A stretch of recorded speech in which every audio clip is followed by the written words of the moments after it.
Wilson College.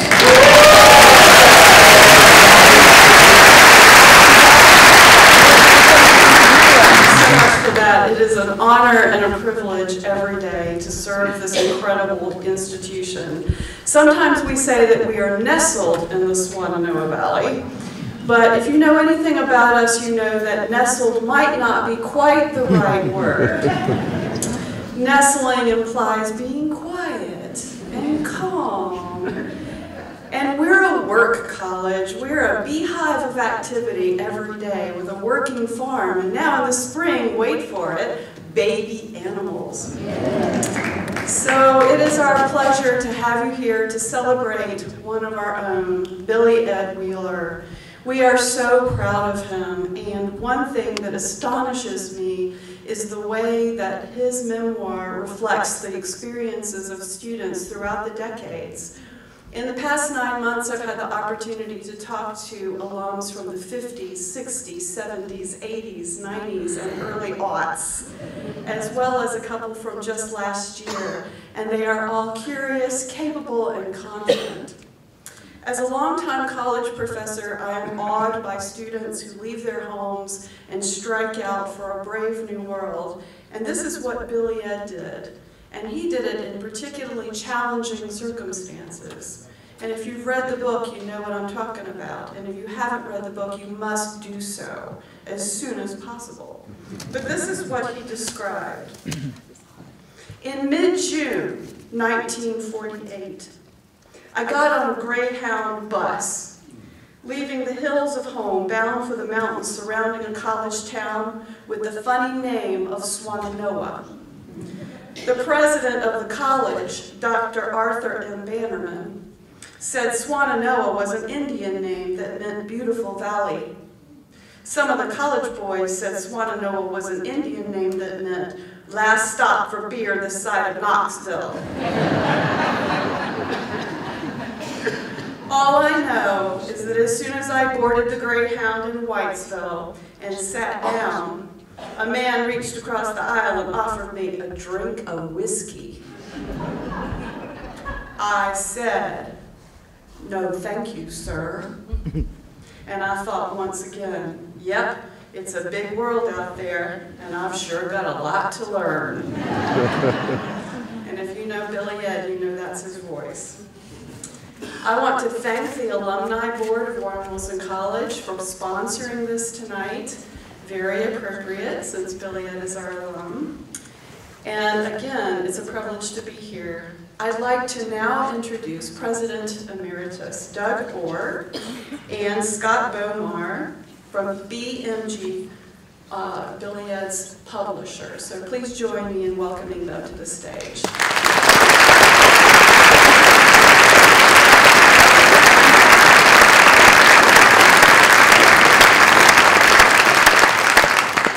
Well, I've gotten to know Scott over the last year, really through email and phone calls, and wow, what a book he produced. So I'm going to take my seat and have Scott tell you a little bit about BMG and his great plans for hotter than a pepper sprout, including a trip up to Nashville just this coming Monday. Scott, well done, and the mic's yours. Hey everybody. It's great to be here today and be part of this event and see a packed house and all the love for Billy Edd. I know he is a much-loved figure around here. BMG, you might have heard of, we are a music company. We're known as a music company. And a couple years ago, BMG decided, let's start doing music-related books. And our CEO kind of cast this vision. And I said, well, if we ever do that, I would like to be involved in some capacity. And he said, great, you're in charge, figure out how we're going to do it. So into the deep end of the pool I went, and I had this thing in the back of my head, well, how the heck are we going to get this thing off the ground? How are we going to start this thing? Well, completely separate from my job at this music company, I host a podcast and internet radio show called Songcraft. And what we do is we interview songwriters, all different genres, all different eras. And it just so happened that we interviewed Billy Edd. And it was a fantastic interview. He was telling us all about his life and his career, and it was just so engaging. I could tell he was such a fantastic storyteller. And I thought, man, I wish this guy was writing a book. And at the very end, after the interview was over, we were just chatting on the phone. He said, well, I've actually been working on my memoir. I'm about done with it. I said, really? Interesting. Let me tell you about what I'm up to. So, as it turns out, though it's the 5th book that BMG has released, Billy Edd Wheeler was the first book deal that we actually signed. So not only is this like a really special project for me because it's such a great book, but it's special because it's the first one that we actually did a deal with, and it was kind of the spark that got us excited about this whole thing. And I couldn't have asked for a better author, a better storyteller, and a better human being to have the opportunity to work with. So it's an honor for me to be here today and be part of this celebration, to have the opportunity to be here with Billy Edd and also Doug and Janice, so that everyone whose name is on the front of that book is here under one roof today, and it's just a really special opportunity to celebrate Billy Edd. As Doug mentioned, we're going to be going to Nashville, and we're going to be doing a big event at Barnes & Noble there where Kathy Mattea is going to sing several of Billy Edd songs, and we're going to do an afternoon event in Nashville with several other artists, Jim Lauderdale, Kathy Mattea, Bobby Bear. So if you know folks in Nashville and you want to find out more about that, see me afterwards. Most importantly, just some housekeeping, and then I'll shut up so we can get to what you're here for. Back in the lobby, we're going to be selling books. Some of you have already purchased some books today. If you haven't, we have more available back there. There's going to be 2 tables after the event. One table is going to be Billy Edd signing books. So if you already have your book, you already bought it, then you can go right to that line. The other line, you'll see me at that one. We're going to be selling the books. So if you still need to get one, you can line up there. They're $25. We accept cash, Visa or MasterCard, or Venmo payments. So come see me afterwards and we'll make sure you get your book. But if you don't have the book yet, make sure you get in the line to buy the book first before you get in the line to get the book signed, because that'll be a very disappointing end of that line. So, again, thank you all for your love and support of Billy Edd. I know that we all share. It's great to be here, and definitely come see us in the back so you can get him to sign and personalize that book. Thanks so much.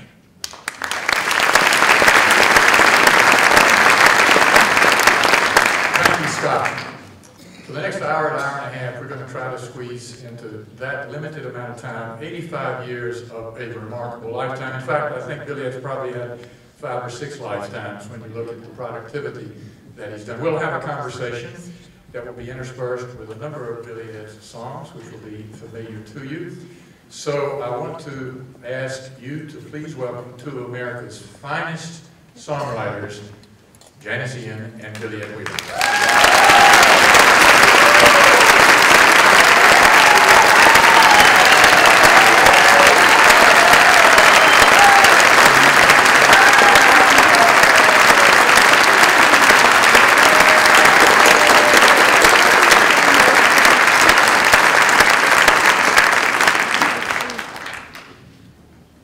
Thank you, Lynn, for that introduction. Isn't it nice that our Warm president is a former English literature professor who loves the music, so she knows her way around books and is a great aficionado of this music with deep roots in North Carolina. Thank you, Lynn, and welcome.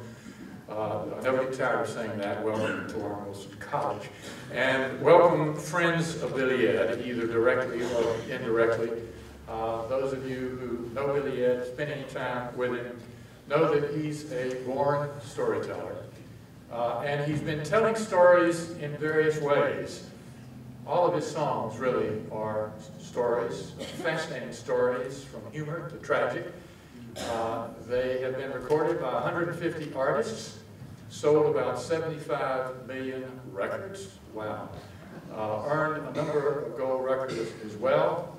He has written plays and outdoor dramas, 25 of them in all. He has volumes of poetry.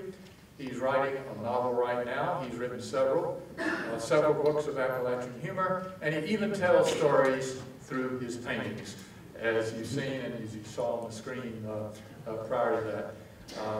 I'm not sure when he sleeps. I think he does catch a few winks in the morning. He paints all night and writes all night, as you know. So after all of that storytelling, Billy Edd is finally telling his own story. I started bugging him about 10 years ago about this, and there kept being interruptions, such as the painting and music and so forth, but once he got started, there was no stopping it. What a story it is. It's been a long, winding road for our friend here, starting in High Cove, West Virginia, a coal camp that doesn't even exist anymore, to Warren Wilson College, to Berea College, to the Naval Aviation, back to Berea as alumni director, New York, Nashville, and finally back home here in Swannanoa. A winding journey along the way. During that time, this is not just the chronicle of an individual. It's really a trip through the 60s, 70s, 80s, and all the interesting events and individuals he met, from Johnny Cash to Elvis, to Judy Collins, Kathy Mattea, and of course, Janis Ian. Janis is a 10-time Grammy nominee in 8 different categories, 3-time Grammy recipient in 3 different categories, and at age 15 wrote a great international classic entitled Society's Child. It was about an interracial marriage, and it was banned at most radio stations, I think, but to me, it was part of that march toward social justice that occurred. And Janis, before we start a conversation with Billy Edd, your book, Society's Child, which I recommend, got accolades after she wrote it years ago, really is the essence of a great memoir. What is involved in writing a good memoir? Work. Work and stepping back from yourself, seeing yourself as part of a continuum, seeing the world around you rather than your little spot in it, and then fitting yourself into that world and seeing how the world affected you. It's not so much what you did to the world as what the world does to you. Good answer. Thank you, I practiced that.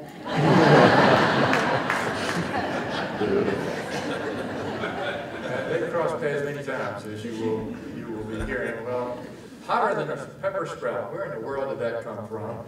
And of course, it involved a connection with Johnny Cash on a couple of occasions. Before we go back to West Virginia in the beginnings, the book starts with Johnny Cash and Billy Edd's contact and connection. Jackson, of course, became the signature song for Johnny in June. Billy Edd, tell us about Jackson and meeting Johnny Cash and how all that began.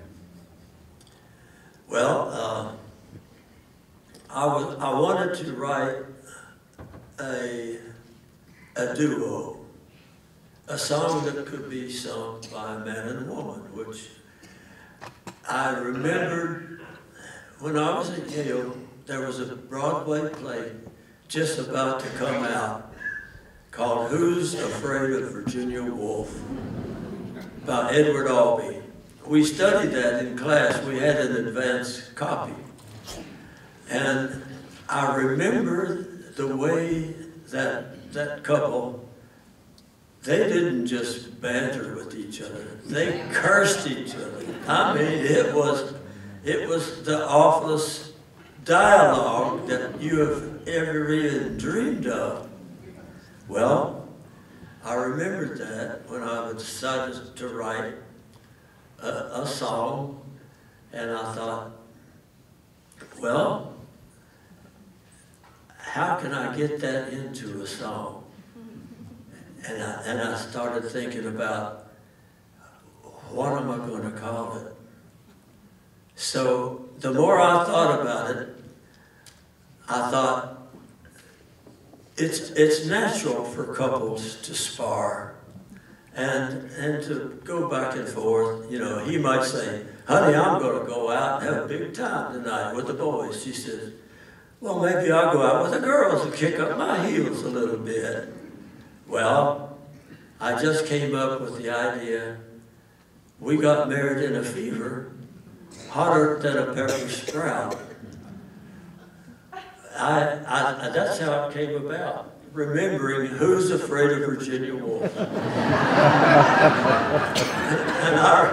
I remember Ruth Graham asked me, how in the world did you get... And that was at the White House, wasn't it?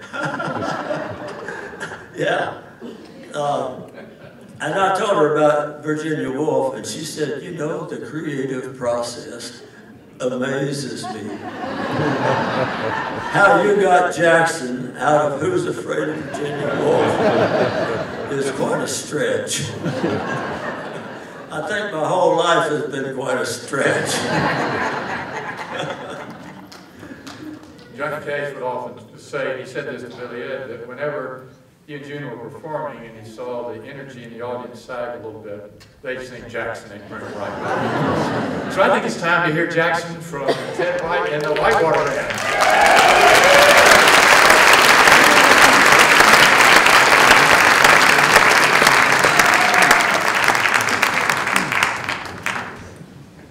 Thank you, Doug. We appreciate that. We're collectively the Whitewater Bluegrass Company. I just want to introduce these folks to you very quickly. This gentleman right here is living proof you can't own a banjo and not be happy. Look at this guy. Big Prozac all to pieces. Seth Reinhardt on the banjo. Make him welcome. The young lady on the fiddle knows how to take a horsehair bow, put the right amount of pine rosin on it, and apply it to a catgut string. And you ain't gonna find many people do it better than she does. Miss Molly Barrett. Behind me is Mr. Dave Penley. He's a true mountain minstrel because he plays every instrument on this stage, but he can't do it all at one time. So he needs us. Make him welcome on Mountain Dave.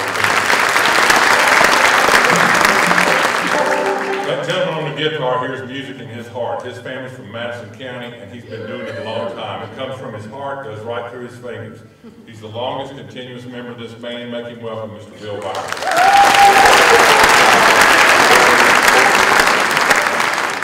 I'm everybody's uncle. I'm Uncle Ted White. Collectively, we're the Whitewater Bluegrass Company. We've been together for 35 years. We're joined today by some good friends of ours. Miss Ruthie Hunter and her husband Andy on the electric guitar. Thank you. They're with us because when I got into the Billy Edd Wheeler family, I did that by marrying his daughter. I asked him first. Lucy asked her dad if he would do this song at our wedding, and you know, he doesn't sing out in public very much anymore, but he called me up and he said, if you could put a band behind me and somebody to sing it with me, I'll do it. And I'm going to tell you, when this lady cuts loose, you're going to know I did the right thing. But when this place first opened in 1977, the first play was Barbie and Willie. Billy Edd wrote it. Now, my father was a wonderful, wonderful clarinet player, and he read music and he played piano. Spent a year playing clarinet on the Perry Como show, so the man could play. At any rate, he was a big Johnny Cash fan. And when we were in this, went out, introduced my dad to Billy Edd. When I walked my dad and mom back to the parking lot back here, my dad grabbed my arm and he took it and he said, son, Jackson. Now that man wrote a piece of America's soundtrack. It can't be any more powerful. We'd like to do it for you. So, Mr. Andy Hunter, if you'll take us on.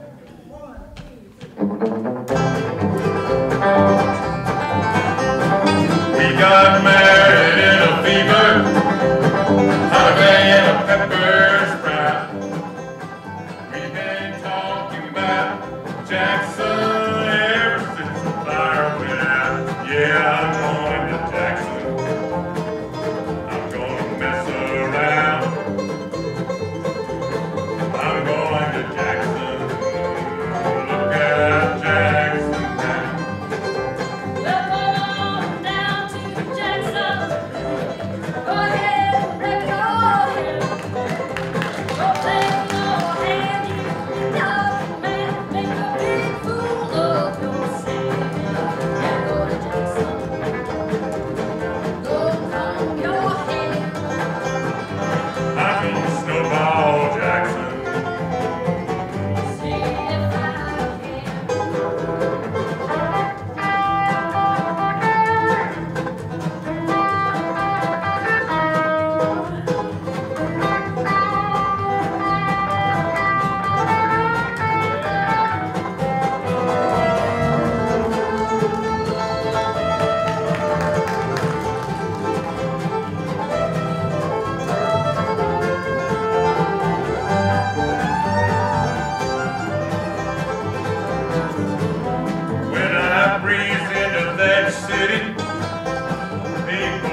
goodbye. That's all she wrote. I don't think so.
That Ruthie is feisty.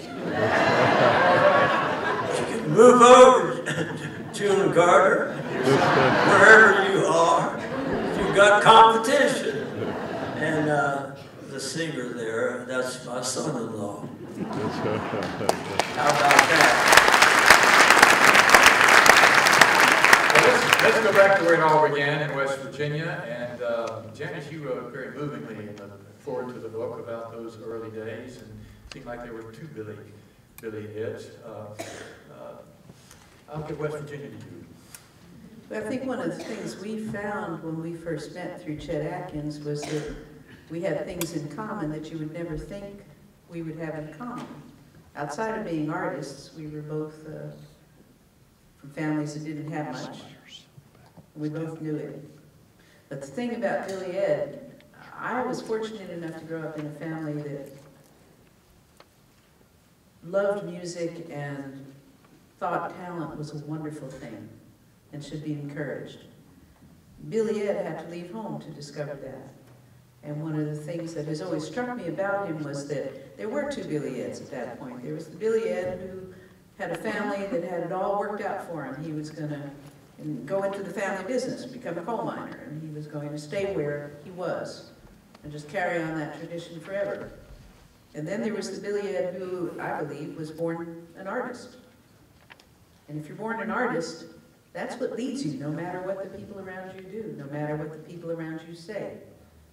That's what leads you. It's like a clear and shining light in front of you, and you can't help but be drawn toward it. So Billy Edd left, thinking he was leaving because he was going to taste whiskey and learn about women and see the world. And to my mind, he left because there was something in him too big to get out any other way. So he had to go there. Wherever he went, and he went, believe me, he went. So, you had a lot of challenges when you were young. I hate that word, challenges. You had a rough time. Well, somewhat. Somewhat, yeah. Could have been worse, could have been a lot better. But you left, and I remember you telling me that story of walking through the tunnels with a stolen lantern. Yeah, my stepfather and I didn't see eye to eye all the time. That was polite. And a couple of times he actually slapped me one time because I didn't want to finish washing the dishes. In high coal, boys didn't wash dishes. That's sissy work. They carried wood in, and they split wood, and they carried coal in. Well, my mother said she would do the pots and pans because they were the greasiest. And I thought, well, that's wonderful. But my stepfather, he came in and said, wait, now you're supposed to be doing that. And I said, well, sister, that's what I call my mother because she was in a big family, 4 girls and 3 boys, and they all called her sister. And It's the South. I didn't know for a while that she was my mother. I just called her sister. Everybody's related. So sister was doing it, and he said, I want you to do it. And I balked, and he came over and slapped me, and it probably wasn't all that bad, but it shocked me. He had never done that It was before. humiliating. And I said, you shit ass. I had never said a cuss word to an adult in my life. Well, then he hit me one a little harder. And I thought that night, I ain't staying here anymore. I'm getting out of here. So instead of going down to catch the bus, which was a 20-mile ride to school, I hit up to the railroad and I went through that tunnel. My granddaddy had taken me through it once over to his new house in Estdale. He lit a fusee, he called it. It's like a flare. And it lasted just long enough for he and I to get through that tunnel. Well, this time, I didn't have a light, I didn't have a fusee. I cut a little sapling limb off and I rubbed it along the rail. And it was kind of greasy because the water coming down made those tiles slippery. But I made it through and I went down to the house. And Sister and Arthur, stepfather, they came and got me the next day. Well, I probably would have stayed a while, but on the way home, he kept saying, now, you know which side your bread's buttered on. You're glad we came to get you, aren't you? Well, he was kind of rubbing it in. I thought too much. I made my plans to leave the next morning, but this time I swiped a flashlight. And I made it through pretty well, almost. But halfway through, here came a train. You know, seeing the end of that tunnel, it was about the size of a dime. When I got halfway through, it was probably up to a tennis ball, but all of a sudden, it was dark. And I said, oh my goodness, here comes a coal train. I had the lunch in my hand and the sapling in the other, and I thought, what if that coal truck has a rod sticking out? I can't stand up next to the wall.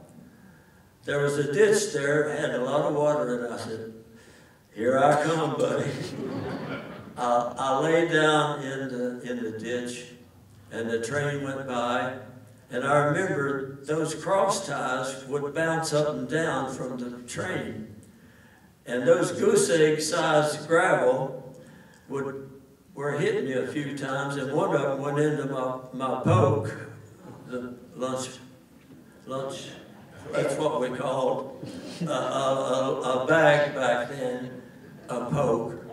One of them went right through, and my apple rolled out into the water, but my sandwich was wrapped up, so I got it out. But when I stood up, it was so smoky, it was almost unbearable. Anyway, I went on and made it, and this time they didn't come to get me, and I stayed there for several months. Now, I went to school at East Bank High School, where Jerry West, the famous basketball player was. But actually, I played hooky more than I went to school. There were a couple of Mexican boys that I hang out with, and we would just go swinging on the grapevines and just jumping over coal cars. And the truant officer came to see Granddaddy Wheeler, and he didn't mind that too much, but he loved his green beans. He grew them in his garden. And he would put a piece of fat back in a pot and let those green beans simmer. And he said, Billy, every half hour, check them and add a little bit of water. I got out in the yard playing football with the boys with an empty Carnation milk can. That was our football. I smelled something and my heart sank.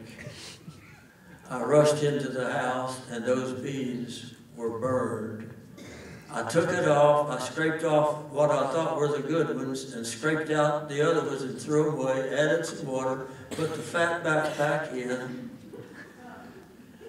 But when Granddaddy Wheeler came in, the minute he came in the door, he knew that those beans were burned. And he said, Billy, you've let me down. You got to go home. Besides, your mother needs you. So I had to tuck my tail between my legs and hitchhike back up to the tunnel and walk back through the tunnel and go back to live with my family. Now, the good thing about that was, when I was at Yale, they said one of the exercises was write something traumatic that happened as a youth. And I remember burning those beans. So I wrote my little skit, and the end of it was, buddy, you burn one bean, you burn them all. Was that your grandfather's step, or was that your other grandfather? Was what? Was that your grandfather's step, or was that your other grandfather? That was my grandfather. His name was Edd Wheeler. So I heard from somebody I won't mention that your grandfather's step outlived 3 wives and chawed tobacco and drank every day and lived to the age of 97. I was just wondering if you thought if he hadn't done all that, whether he would have lived a little longer. I'll tell you later. But Billy, along the way, on Christmas time, I think Sister presented you with a $14 Sears and Roebuck guitar, right? That's right. It was a Christmas present. It was a K, 14 bucks. And there was a coal miner named Gene Green who played a fairly good guitar. He showed me some chords. And I never became a good guitarist. And that guitar, the strings were so high off the fretboard, you had to really want to learn how to play. Because I remember at first my fingers would actually bleed.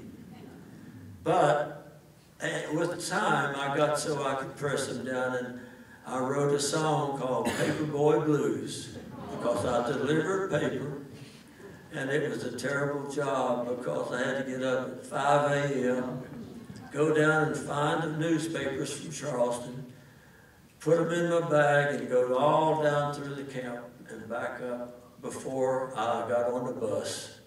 And Sister would cook me a little breakfast and give me a poke to take off to school. Well, Billy, Paperboard Blues never became a top 10 hit, but you obviously were inspired by the bittersweet existence of the miners, of the coal camps, of those mysterious mountains surrounding you. And later on in life, you drew upon that experience to write songs about coal, including the famous Coal Tattoo. Underhill Rose are going to sing that in just a minute. You want to say a word or two about that song before they come on? Well, I was born in Whitesville, which was a nice little village, and all the coal camps used to come down there to do their shopping. But I was raised over in Gerald's Valley with my grandmother and all the family. And Gerald's Valley to me was paradise. It was a wonderful place. This was before strip mining. I loved it, Gerald's Valley. I was in a loving family. But one day, a blue Ford car drove in, and it was Arthur Stewart, the first time I'd seen him. And that was the first time I'd seen him. The dishes came later. Okay. And I don't know why, but I had a premonition that things were going to change in Gerald's Valley. So after he came a couple times, I remember he was in the parlor. It was a room that they called the parlor. And he was actually courting Sister. Well, I love that Ford car, even though he and I didn't get along much. I would go out and pretend I was shifting gears, and going, button, button, button, button, button, button, button, which boys did, you know. And so I thought they were I thought they were still in the room, and so I was going to go out and get in the car, but it wasn't there. And I thought, there was a corn patch, and it was a little taller than my head. I saw a car down there. The moon was shining bright on the windshield. So I thought, I'll go down there and get in. So I went down and got through the corn. I had my foot up on one of the big squares of a wire fence, getting ready, and I heard voices. I said, oh my goodness, somebody's in there. I saw Arthur raise up. When I did that, put my foot in that fence, it made a little screech. And he said, what was that? And I saw Sister raising up. And I thought, something's going on here. I shouldn't be here. But I was hiding behind that fence. I couldn't leave without being seen. Well, it seems they were in the middle of an argument. And finally, he says, I didn't see you pushing them hot dogs away I bought for you for supper.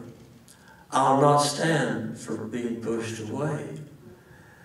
And she says, well, I don't want to do anything until I'm married because I don't want to have another little bastard, he said. She said, don't call him that. And she was a very meek and mild lady, but she raised her voice a little bit. You could at least say a surprise or accident. I thought, I didn't know what bastard was. I thought it was a cuss word, but I thought, no, it may be more than that because I think they're talking about me. And Arthur went on to say, you don't realize what all I could do for your boy. And I think what he was doing was laying down the ground rules for their upcoming marriage. And I think he was glad that she turned him down. And she was too. So they got married. Billy, many people have recorded Cold Tattoo. Kathy Mattea. Warren Haynes has one of the great recordings. You, Mary, have said that's one of your favorites. Many of you know Warren Haynes lives in Asheville. He does the Christmas Jam every year. He has an international reputation as a singer and songwriter. But he wrote this about Cold Tattoo I wanted to share with you. He said, Warren Haynes, I first heard Cold Tattoo when I was 15 and just starting to become enamored with the craft of songwriting. The imagery of the lyric was so visual and the music propelled in such a way that it made it even more poignant, which is a sign of a truly well-crafted tune. I've always considered it among the handful of songs that I use as a model of what to strive for when writing a song. When I decided to make a recording showcasing my love of folk music, I felt compelled to include it and really tried to conjure up the feeling that the song gave me way back then, Cold Tattoo. And I loved his version of it. And you saw firsthand the bittersweet life of coal miners, including one dying before your eyes, I think. But certainly one of our favorite versions of it would be Warren Wilson alums Eleanor Underhill and Molly Rose performing Cold Tattoo, and I know they're two of your favorites. So could we ask them to come on to perform for you, Cold Tattoo, Underhill Rose.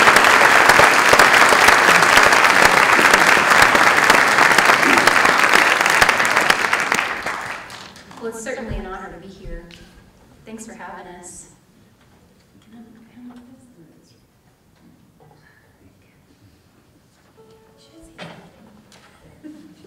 Hi, everybody.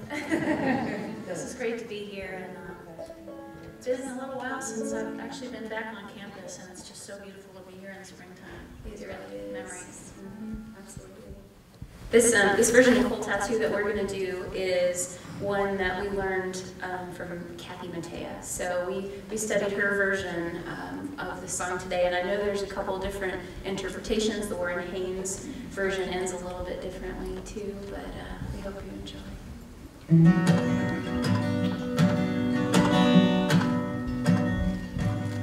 Traveling on down that cold town road, listening to my rubber tires whine. Goodbye to Buckeye and White Sycamore, I'm leaving you behind. Oh, I've been a coal miner all my life, laying down the track in old. Got a back black ironwood bit by the wind, blood veins as blue as the coal, blood veins as blue as the coal.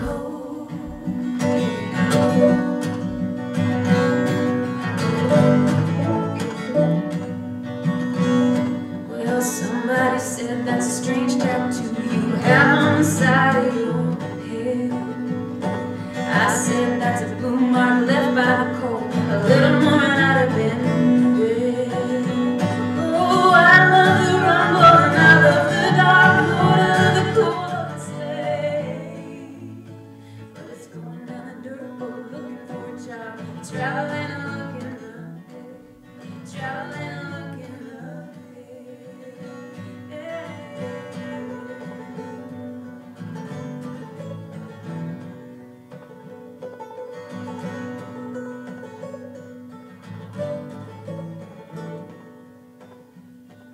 Well, someday when I'm dead and gone to heaven, the land of my dreams, I won't have to worry about losing my job to bad times and big machines.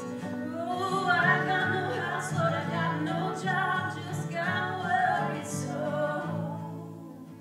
And a blue tattoo on the side of my head, left by the number 9 code, left by the number 9 code, left by the number 9 code, left by the number 9 code.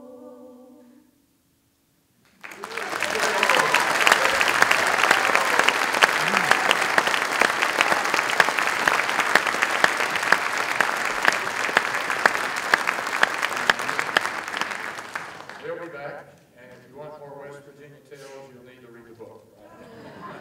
But we need to move on to Warren Wilson. Lynn mentioned that in 1948, Billy Edd boarded a Greyhound bus. He had learned about Warren Wilson from a member of the Presbyterian Missions Board out of New York and Princeton. Interested in, like that high-flying bird he wrote about and sung about, escaping the confines of West Virginia in a very difficult upbringing and finding his way to Warren Wilson College. And I think, Billy, in your book you indicate that you suddenly arrived here, surrounded by mountains. You thought you had landed in paradise. Yeah. I was overwhelmed by the country here. We had nice hills in West Virginia. Some people called them mountains, but these are really mountains here, and I was inspired by them. And Warren Wilson is where I became interested in almost everything. Painting, writing, poetry. Warren Wilson changed my life. And one of the most important things was, they said, Billy, if you pitch in and do your share of the work, everything's going to be fine. Because work is noble, it's a necessary part of life. Well, in West Virginia, some of the boys I used to hang out and work with, they say, hey, if the boss is not looking, lean on your shovel. Let the dummies do the work. Warren Wilson changed that around 180 degrees. And that was one of the best things I ever learned. I came to appreciate labor. And I got into a lot of it here. I milked 18 cows before breakfast. I laid stone. I did carpenter work. I mean, I learned a whole lot about work at Warren Wilson. And I loved every minute of it. And then you met Doc Jensen. You want to say a word about Doc Jensen and the inspiration for your poetry and music? Well, Doc Jensen used to give, we had twice a week, we had chapel meetings. There were times when the faculty and the students all came together. Some people would say, what's happening? And the things of interest that everybody might be interested in. And Doc would sing an original song. Now, I can't tell you how much that impressed me. He would go out looking for students for Warren Wilson, and once he went to a place called Gunnertown, over toward Knoxville. He wrote a song called Gunnertown. And to see him stand up and sing an original song based on a life experience, playing the guitar left-handed and upside down, I was tremendously impressed and inspired, and I thought, goodness gracious, I hope I can do something like that someday. And who was the president at that time? Tell us about the Diamond family. Well, it's my future father-in-law. And the first lady, strain here through the father. the first lady found out that I was interested in art. We didn't have an art department back then, but she sent word that I could go out with her sometime and watch her paint. So she even picked me up at the dorm, and I went out in the field with her. And on the way back, she went by her house and invited me in for dinner. And that's the first glimpse I got of Mary. She was 8 years old, and I was 16. She didn't sweep me off my feet. Just that came later. But then there's a lot of people who feel like songwriters don't work. And they think that somehow when you work with manual labor, it's a lot harder than being an artist. What would you say to that?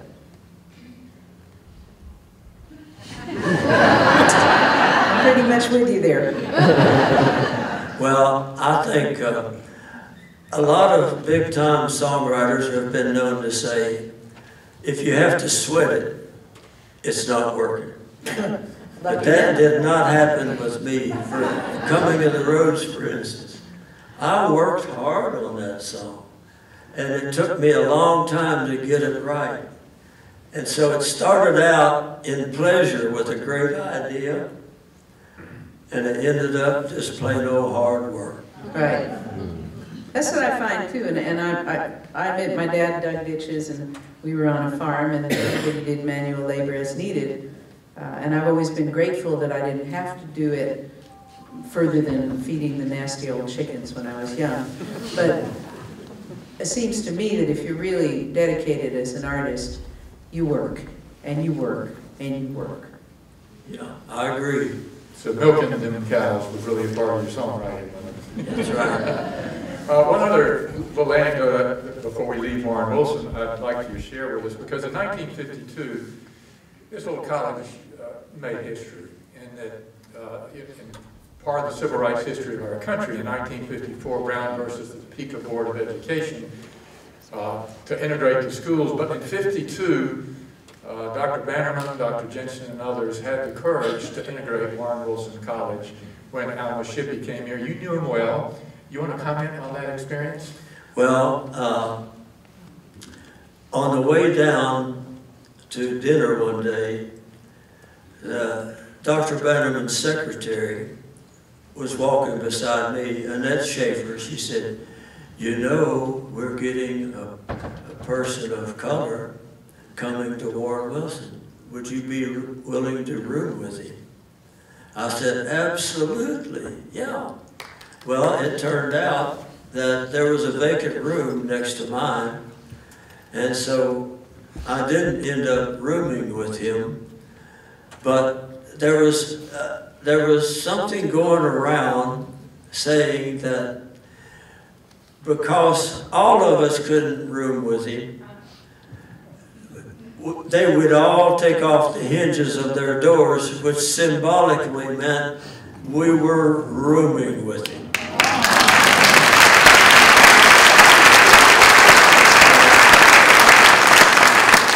To me, Alma Shippey was one of the most gentle-speaking persons I've ever met. And I remember when Dr. Jensen called us in to our special place in Sunderland Hall and said, "Boys, we have a person of color has applied to come to school here, and we want to admit him, but we want to know that you would make him comfortable. So let's talk about it." Well, we did. We talked back and forth, and finally he said, "Okay, let's do a vote with secret ballot." So we all signed a piece of paper that Doc Jensen handed out, and when it was all over, he said, what was it, 54 to 1. 54 to 1 in favor of having Alma Shippey come to be with us.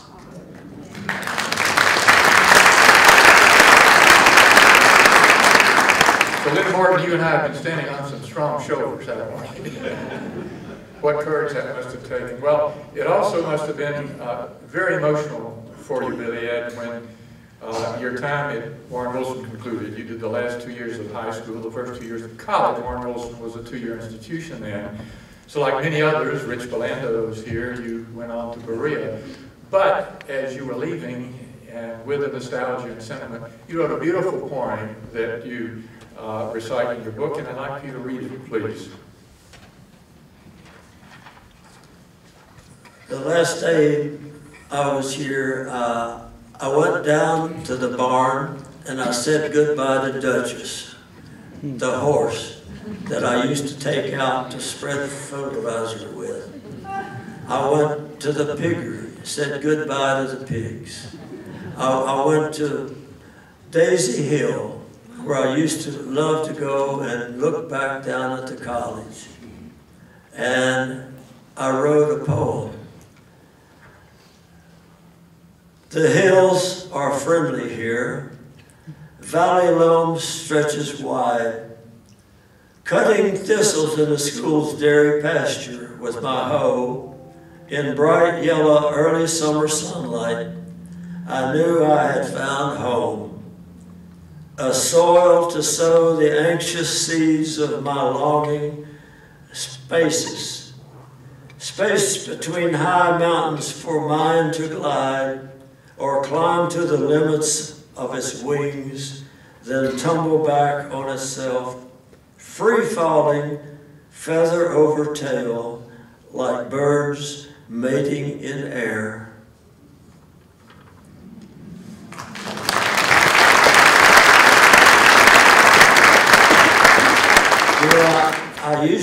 start crying when I read poetry. Thank goodness I got through that one. Well done. So on the road to Berea, and not only did the music accelerate, but you also were discovering playwriting, and then later at Yale Graduate School. Janice, you want to dive in there about the playwriting and inspirations? And Well, the way I met Billy Edd was that Chet Atkins thought I should meet Billy Edd. And he didn't know at the time that one of the first records I'd ever bought was by a singer named Judy Henske. She was singing a song called High Flying Bird that was written by Billy Edd. So Chet said, well, he's going to be up here in a couple of weeks, but he's a hillbilly. So don't use any of those big northern words on him. Not very educated and not very smart, although he's a pretty good songwriter. Just be gentle with him. So comes Billy Edd, we go to lunch, and they take me to a meat and three, which I'd never been to. They have something called mountain oysters that I'd never seen. And I was trying to be polite to him, so I talked down to him, and it's really hard to spend a whole day with two-syllable words. Really hard, but I managed it. And all this time, Billy Edd's going, yeah. And just basically being a dumb old hillbilly. Well, later on, we went to the Station Inn with Chet and my wife Pat to hear some good music, and we were sitting there, and Billy had said something about Archibald McLeish. And then he dropped a couple of names like Androcles, Everett Albee, Virginia Woolf. And I finally smartened up. And I said, Billy Edd, I don't want to be rude, but what school did you go to? Because I left school in 10th grade, so I knew that he couldn't possibly be that smart. And he said, well, I went to a little school up north. And I said, and what was it called? And he said with a completely straight face, Yale drama. Chet Atkins liked to die laughing. Oh, you were set up, weren't you, Chet? I was set up, and that wasn't the last time. But you know, it's a true thing that when two artists meet, they usually have more in common with each other than they have with anybody else. No matter where you come from, what your background is, what your educational level is, there's an artist-to-artist knowing that you share. And from that moment on, we shared it. Well, I knew I wanted to know you better when Chet and I were doing Django, a song. He was a big fan of Django Reinhardt, the gypsy from southern France. And we wrote a song, and he did a spoken version of a verse of it. And he said, Janice, get in there in the booth and do a little background harmony with us. Well, she did. And on one of the playbacks, I said, Chet, listen to this phrase. Did she do that perfectly? He said, if Janice likes it, it's perfect. I thought, wow, I've got to get to know this lady better. Neither one of them had a lick of sense. Well, Billy Edd, while you were at Yale, you started dropping into New York City from time to time. And, of course, the mecca of playwriting and Broadway and plays. You finally wound up living there in Brooklyn Heights, and I think a tiny single-room apartment with absolutely no furniture. But it was also during that time you met an individual by the name of Norman Gingle, who changed your life in terms of the doors he opened for you, and of course Lieber and Stoller. So would you please share that as your songwriting career suddenly opened wide in those days? Norman, I met Norman first. I came down from New Haven, Yale, to the city looking for jobs as a folk singer. And the second time down, I went to see, I forget his name. He had a lot of people in his stable. And Norman Gimbel, I was waiting to go in to see if he might take me on as a client and help me find some work. Well, I was over at the side, and it was a big room full of secretaries typing, and it was very busy. And when Norman came out of his private office, instead of going straight to the elevator, he saw me over at the side, came over and said, "Hi, I'm Norman Gimbel." I said, "Well, I'm Billy Edd Wheeler." He said, "No kidding." He said, "My wife bought your album and brought it home, and I listened to it and said, 'Billy, you're a natural. You write songs like people breathe, but you're never going to make any money.'" And I said, "Well, Norman, if I'm so natural, why can't I make some money?" He said, "Well, let me take you to a couple of friends I know who can explain the creative process better than I can." Of course, he was a world-class lyricist himself. I said,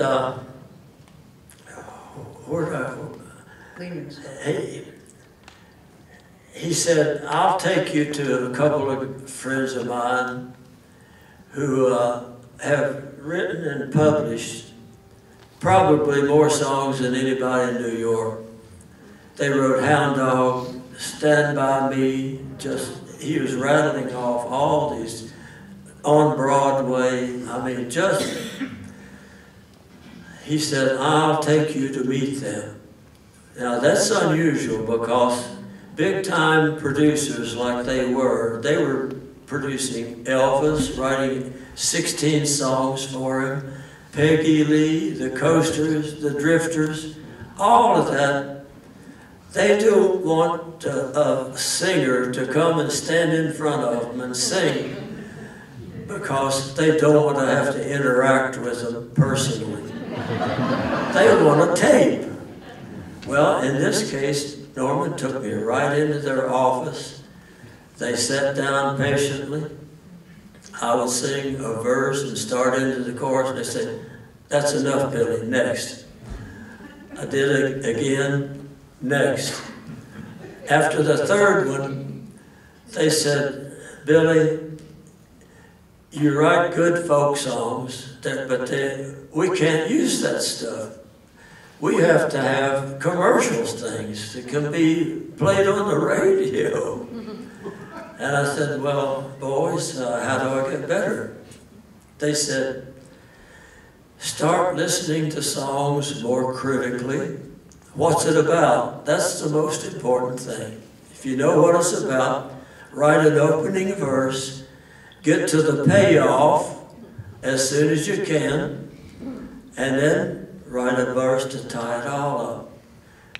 And he said, "Start thinking more commercially. And when you come down," Norman tells me, "you're coming down to the city. If you have an idea, call us up, and if we like it, you can bring it in." So when I got down, and I had a lady from Warren Wilson, Bertie and a Bishop, sent me a picture of a man on horseback. He was, what was the name of John C. Campbell. John C. Campbell. He founded the Brasstown John C. Campbell Folk School, but he was not only an educator, he was a preacher. He used to go out into the towns that didn't, or the little settlements that didn't have a regular preacher, and he would preach and bury people and marry people. And seeing him on that horse and that hat and those high-top boots, I thought, I think that's my hero. he's not a gunfighter. I've been trying to write a gunfighter down. And I thought, growing up in the mountains, everybody always knew who could whip the other person. The pecking order was established. And I got this feeling that I bet some of the places, to these communities, his faith might be challenged. And so I got the idea of a drunken logger, a man that cut trees down, and I said, I'll bet he was confronted a few times, and I thought, that's my conflict. You got to have conflict if it's going to work. So when I came down, I called the office, and finally Jerry said, okay, what's your idea? I had 9 verses. I started going through all those verses, but when I got down close to the chorus, you got to write that, you got to walk that lonesome down. He started snapping his fingers, saying, yeah, baby. Yeah, baby. New York talk. Yeah, baby. He said, bring that one in. So I took it in, and sure enough, he and Mike Stoller, he was the music man, they sat down with me, which I thought was highly unusual, and helped me edit that song down from 9 verses and probably 8 minutes long to 3.5 minutes. And it was called The Reverend Mr. Black, because I'd heard of a mule train. There was a group that had a song called Mule Train, and there was a line in there, there's a Bible in the sack for the Reverend Mr. Black. I thought, that's the title of my song, The Reverend Mr. Black. They sent out, the Kingston Trio were recording at that very minute, and their song plugger took it out to them. They recorded it, and within about 3 months, I had half of a hit song. As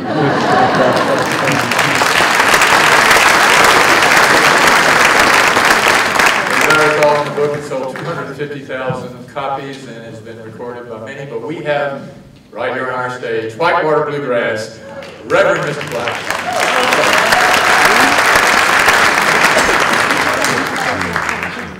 You know, I introduced everybody on this stage to you, but there's an unseen person, and thank goodness we've got him. He's doing all this sound, and his name is Go Reed. Give him a big round of applause.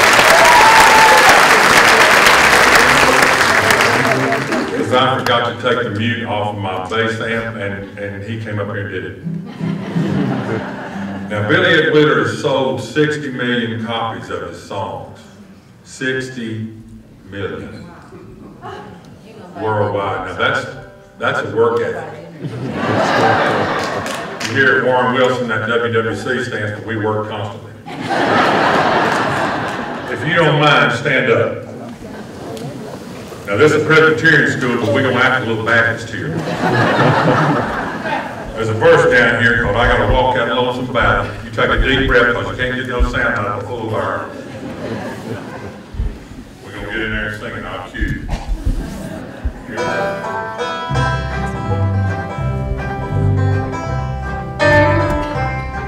rode easy in the saddle. He was tall and lean. At first he thought nothing but a streak of mean could make a man look so downright strong. One look in his eyes and you know just wrong. He was a mountain of a man, and I want you to know he could preach hot hell or freeze the snow.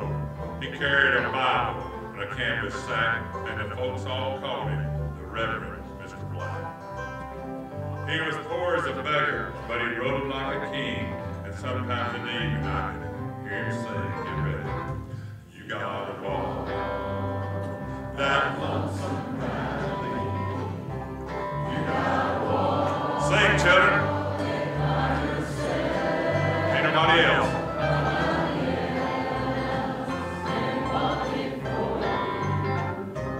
You gotta walk it by yourself.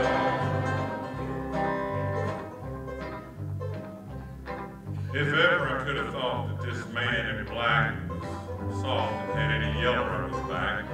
I give that notion up the day that a lumberjack came in and it wasn't afraid. Yeah, he kicked open that meeting house door and he cussed everybody up and down the floor. And then when things got quiet in the place, he walked up and cussed right in the preacher's face. Well, he hit that reverend like a kick of a mule, and my way of thinking, it took a pure fool to turn the other cheek to that lumberjack, but that's what he did, the Reverend Mr. Black. Well, he stood like a rock, a man among men, and he let that lumberjack hit him again. And then with a voice as quiet as could be, he cut him down like a big old tree. You gotta walk that lonesome valley. Sing it now. You gotta walk it by yourself. Nobody else can walk it for you. You gotta walk it by yourself. It's been many years since we had to part, and I guess I learned his ways by heart. I can still hear his sermons ring down in the valley where he used to sing. I followed him, yes sir, and I don't regret it, and I hope that I'll always be a credit to his memory, because I want you to understand the Reverend Mr. Black was my old man. You gotta walk that lonesome valley. You gotta walk it by yourself. Nobody else can walk it for you. You gotta walk it by yourself. Here we go one more time. You gotta walk that lonesome valley. You gotta walk it by yourself. Nobody else can walk it for you. You gotta walk it by yourself.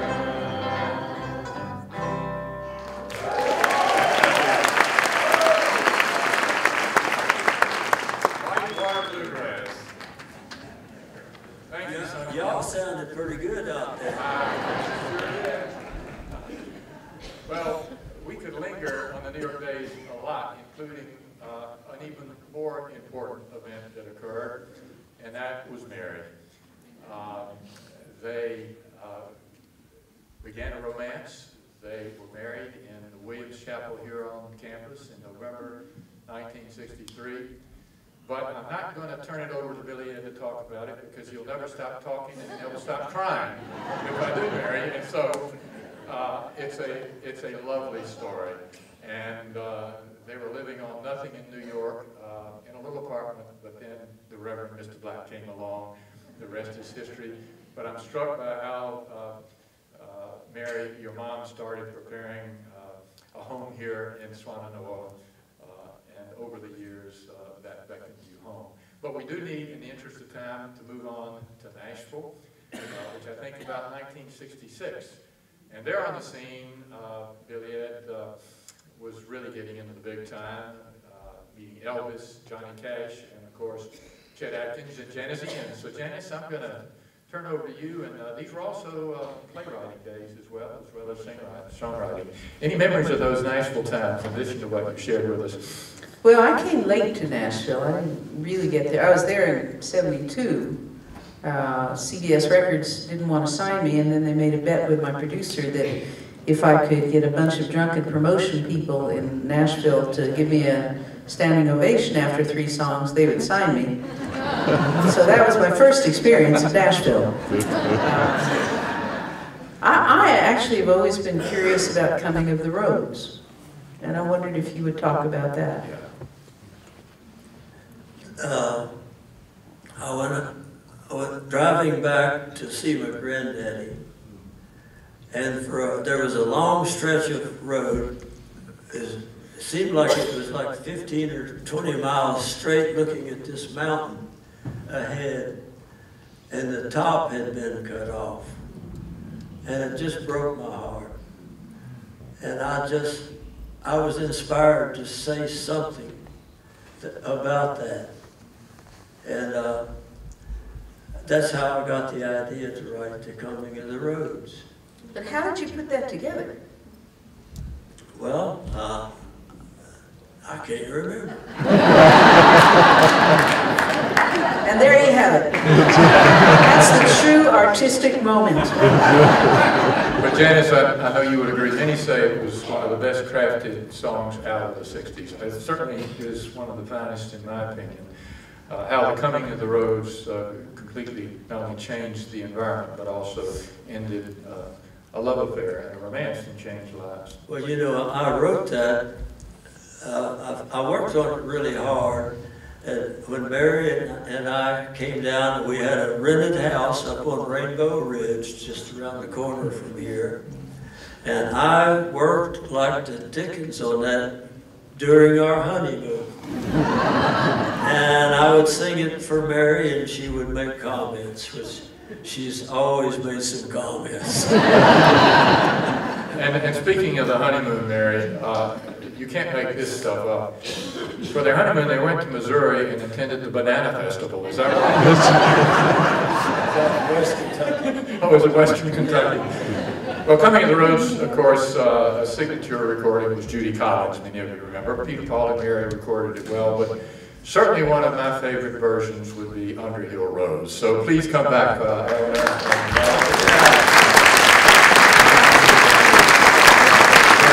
I love the way they do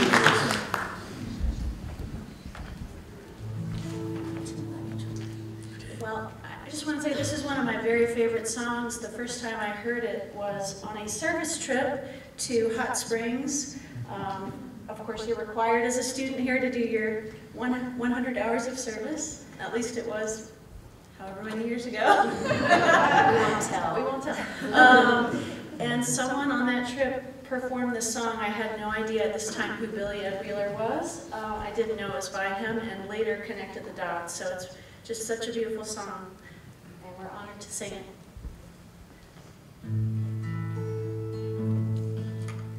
Now that our mountain is growing with people hungry for well, how come it's you that's a going and I'm left alone by myself? To hunt the cool caverns deep in a forest of green. Then came the road and the tavern, and you found a new love, it seems. Once I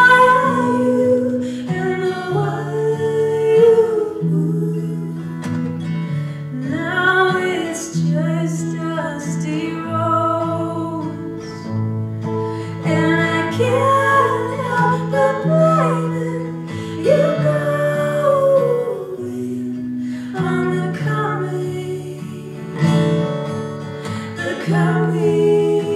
of the road.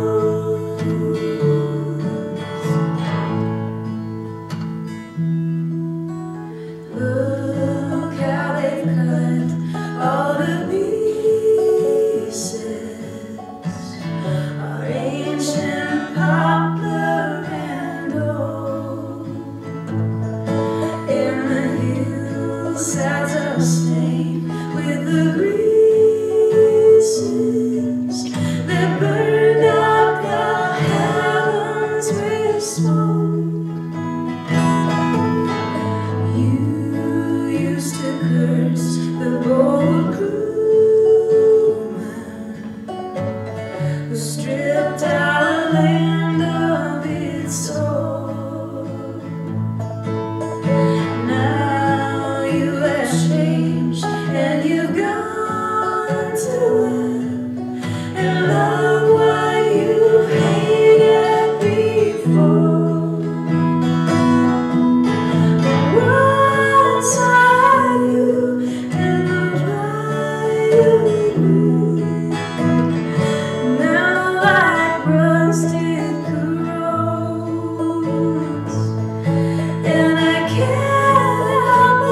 Well, there's so much more to the story. The writing for Elvis, the contact with Elvis, writing the Hatfields and McCoys that ran for 43 years, not to mention young Abe Lincoln, Johnny Appleseed, and others.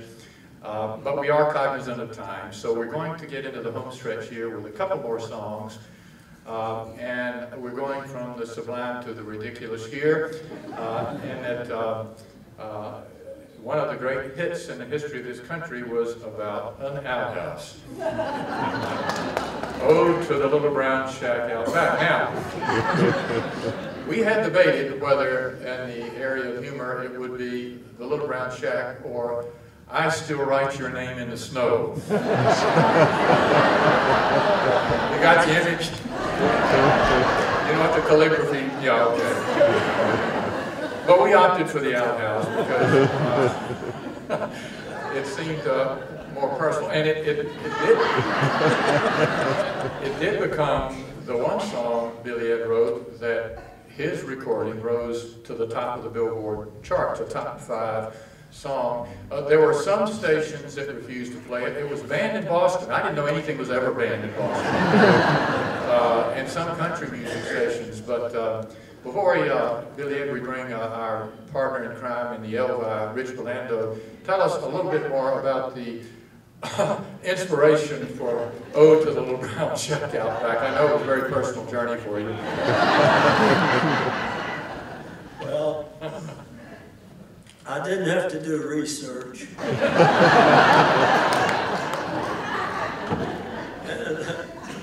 and my brother Bob is sitting right down here. He shared the same experience as I did when he was born.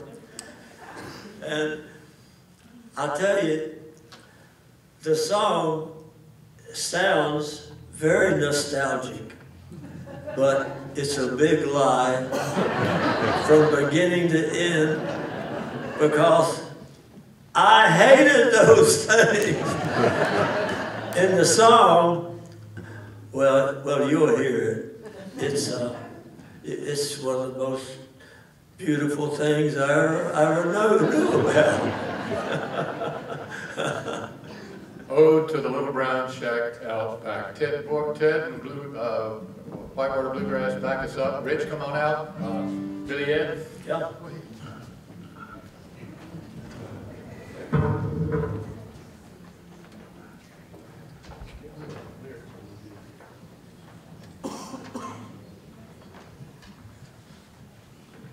How about that light crew?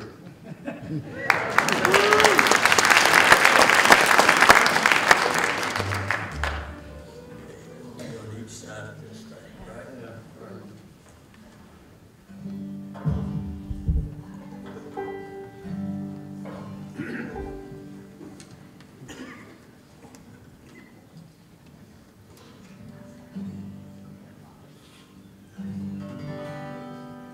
They passed an ordinance in the town, said we'd have to tear it down. That little old shack out back, so dear to me. And though the health department said its day was over and dead, it will stand forever in my memory. Don't let them tear that little brown building down. Don't let them tear that precious building down. Don't let them tear that dear old building down. There's not another light in the country or the town. It was not so long ago I went tripping through the snow, that little shack behind old Hamilton, where I'd sit me down to rest like a snowbird on his nest and read the Sears and Roebuck catalog.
not me. You know, Billy Edd's also written several books of Appalachian humor with Gloria Jones from Berea. And I remember one time we were driving to Gravel Switch, Kentucky, because the Elvi were performing at the Great Outhouse Blowout Festival. Yeah. I mean, Banana Festival, Great Outhouse Blowout Festival, there were even privy races. And there, you remember, Darcy, he managed to tell us Appalachian humor jokes the entire way to Kentucky and back. The reservoir of this man, in terms of his talent and his stories, never, ever ends. Well, looking back, Billy Edd, what a life. It's enriched all of us, certainly. And, you know, where does the inspiration come from for the Janicians and Billy Edd Wheelers of the world? You and Mary settled back in your real home, and that is here in the Swananoa Valley. And you've enriched our lives ever since with your presence. You mentioned about the inspirations, perhaps the whisper of angels even. Looking back, any final words before we bring Janice on to conclude with her song, Swananoa?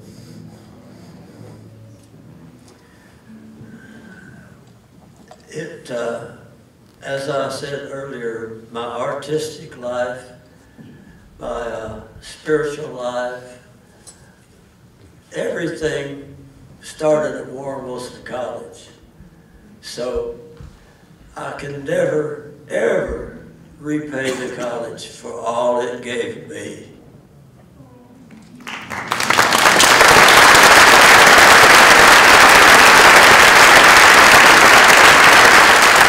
Many of you know in our history, one of the great exchange of letters was John Adams writing to his wife, Abigail. And here is an excerpt of one of those letters that I think resonates with the transformational aspects of a college like Warren Wilson and the Billy Edd Wheelers it produces. And it was about the necessity of the arts in a democracy. Dear Abigail, I must study politics and war so that my sons and my daughters may have the liberty to study mathematics and philosophy. My sons and daughters ought to study commerce, navigation, and architecture, and agriculture, in order to give their children the right to study painting, poetry, music, and literature. Everything Billy Edd has done in his life. So, Billy Edd, I think you're a descendant of the words of John Adams to Abigail in terms of the worth of a college like this and the worth of a life like yours to all of us. And I think a fitting way to end the evening, moving right along from Ode to the Little Brown Shack,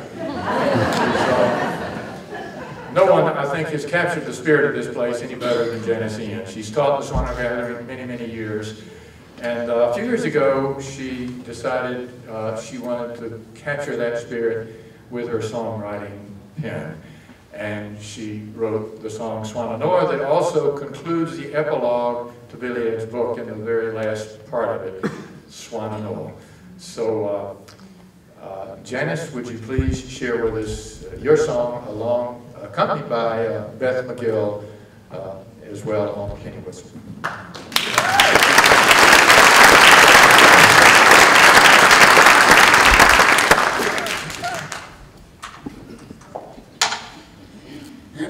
Let me just say that if it were not for Doug Orr hosting a pretty marvelous dinner that culminated in a pretty marvelous single malt scotch,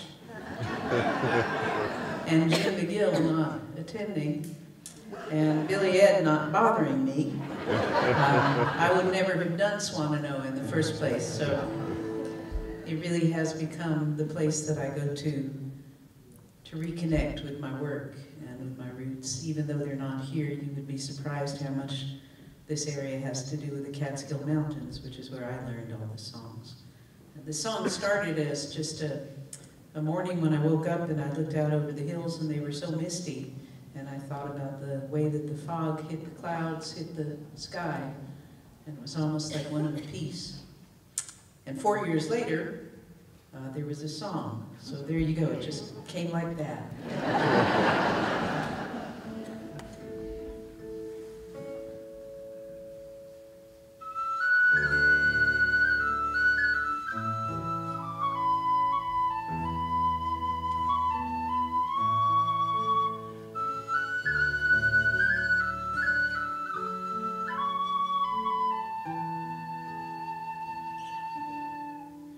Noah, I can hear you call my name upon the wind. If I fall behind, don't worry, you will see my face again. You will see my face again.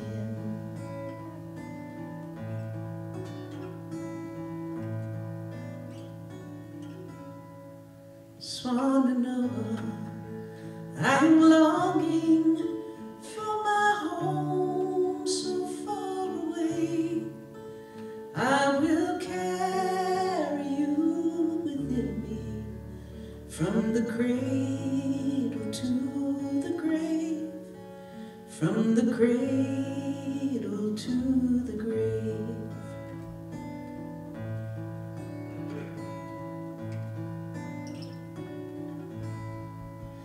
And the mountains in the mist, and the white clouds they kissed, and the sweet gum's perfume in my hair. When these hard times are past, I will see you at last. Swan Noah, I'll be home to stay. Oh, my darling, I'll be home to stay.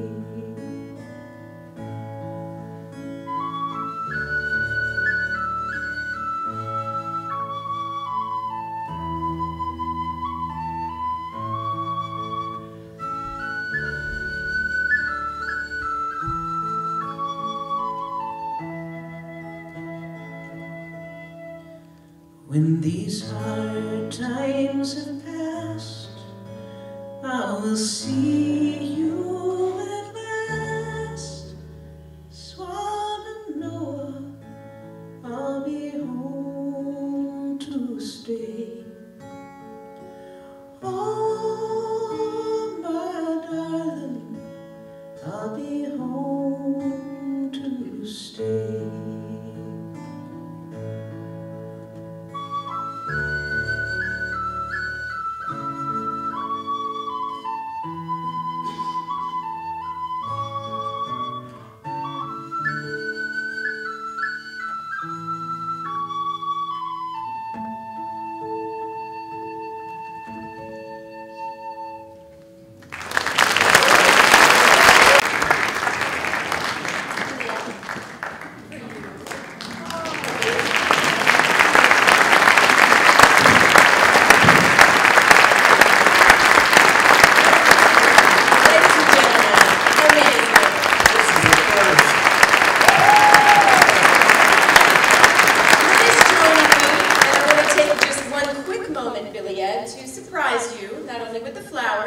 But to say, on behalf of our entire audience, who generously donated today as part of our Take Your Seat campaign that's going to help us renovate and continue to renovate Kittredge, we've gifted you your own seat.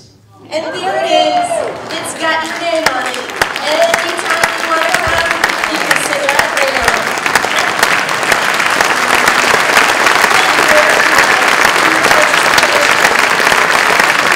Now I'm going to invite these amazing musicians back to stand. Come on out, guys. Come on out and join us. Come on up. One more round of applause.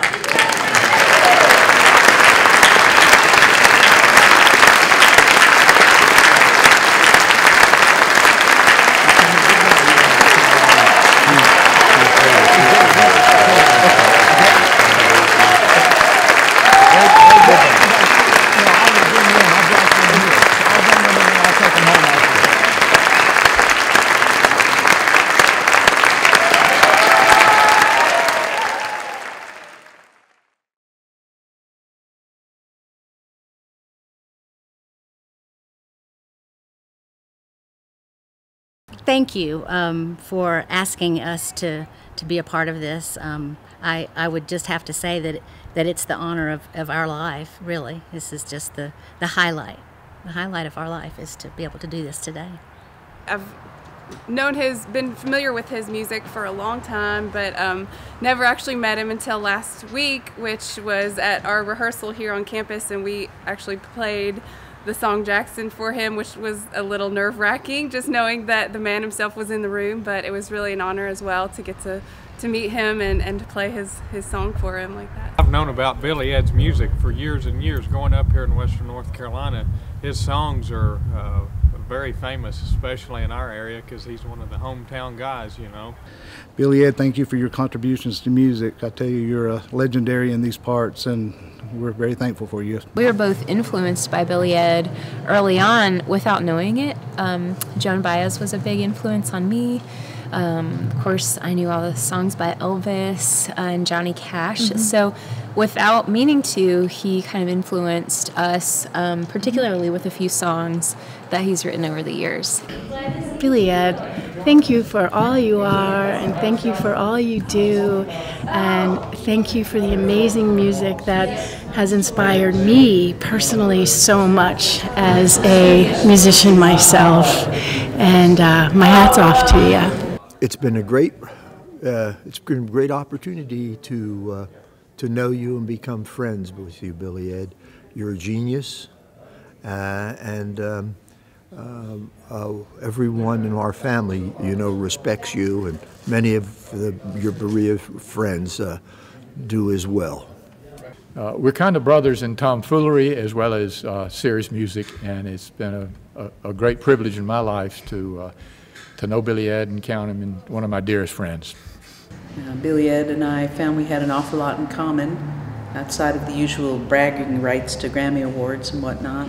We also had a love of the land and a love of art and a love of theater and a love of one another. He's been a mainstay in my life ever since. When the man wrote Jackson, he wrote a piece of America's soundtrack. Now that's as powerful a statement as I can make.